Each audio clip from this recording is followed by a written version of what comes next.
Di hutan Sabah dan Sarawak, hidup spesies fauna yang paling dekat dengan manusia, orang utan.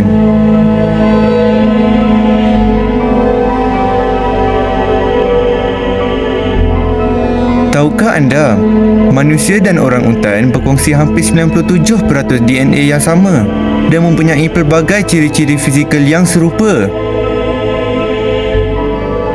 Orang utan merupakan satu-satunya spesies mawas besar di Asia.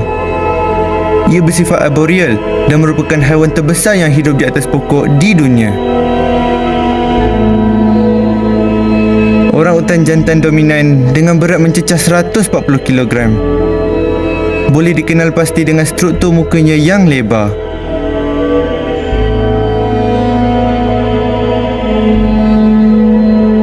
Orang utan menggunakan tangannya yang panjang, kuat dan bercangkuk untuk memanjat dan bergayut dari dahan ke dahan. Ia juga boleh tergantung di pokok mencari makanan.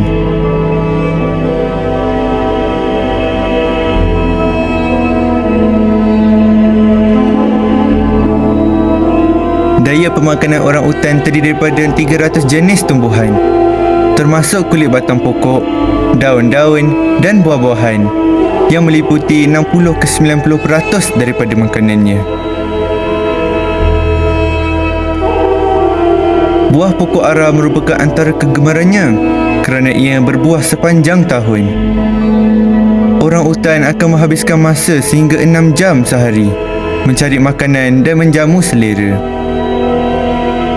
Tahukah anda, orang utan boleh mengingati lokasi pokok berbuah dan ia akan datang semula ke pokok yang sama semasa musim berbuah?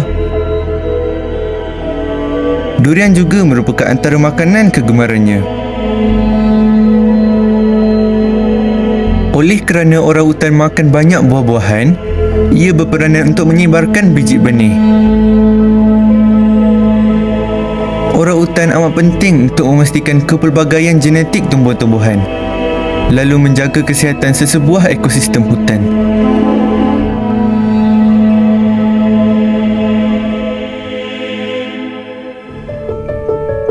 Disebabkan ia banyak menghabiskan masa di atas pokok, orang utan turut membina sarangnya di situ untuk melindungi dirinya dari haiwan pemangsa dan juga sebagai tempat tidur.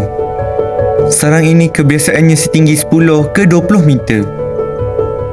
Dibina dengan mengayam bersama dahan, ranting dan dedaunan. Orang utan membina sarang baru setiap hari, tetapi kadangkala ia akan menggunakan struktur sarang yang sama. Orang utan dikenali kerana kebijaksanaannya. Ia pandai menggunakan peralatan untuk mencari makanan dan membina sarang. Ia juga menggunakan ranting untuk mengeluarkan anai-anai dari lubang pokok sebagai snacknya. Walaupun manusia berkongsi DNA yang sama dengan orang utan, ia tidak bersosial seperti kita. Orang utan banyak menghabiskan masanya bersendirian. Selepas mengawan, orang utan betina akan meninggalkan pasangannya kerana orang utan jantan tidak menjaga anaknya. Anak orang utan amat bergantung kepada kasih sayang dan penjagaan ibunya untuk terus hidup. Dan untuk beberapa tahun yang pertama, ia akan berada dalam dengkapan ibunya menelusuri kanopi hutan. Anak orang utan akan bersama ibunya sehingga 6 ke 7 tahun. Ia akan terus menyusu, tempoh yang paling lama untuk spesies mamalia di muka bumi.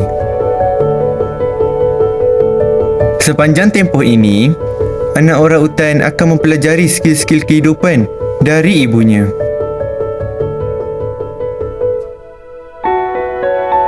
Disebabkan tempoh penjagaan anak yang lama, orang utan betina mungkin melahirkan seekor anak sekali dalam tempoh 8 tahun. Kadar pembiakan yang rendah ini ditambah dengan faktor kemusnahan habitatnya menyebabkan populasinya terancam. Orang utan juga diburu sebagai haiwan peliharaan. Hari ini, hanya 11,000 ekor orang utan yang tinggal di Sabah. Dan populasi ini amat signifikan bukan sahaja di Malaysia, malah di serata dunia. Pelindungan kawasan hutan yang berterusan adalah kritikal bagi memastikan kelangsungan hidup orang utan. Merkas tua rimba yang menakjubkan ini di masa hadapan.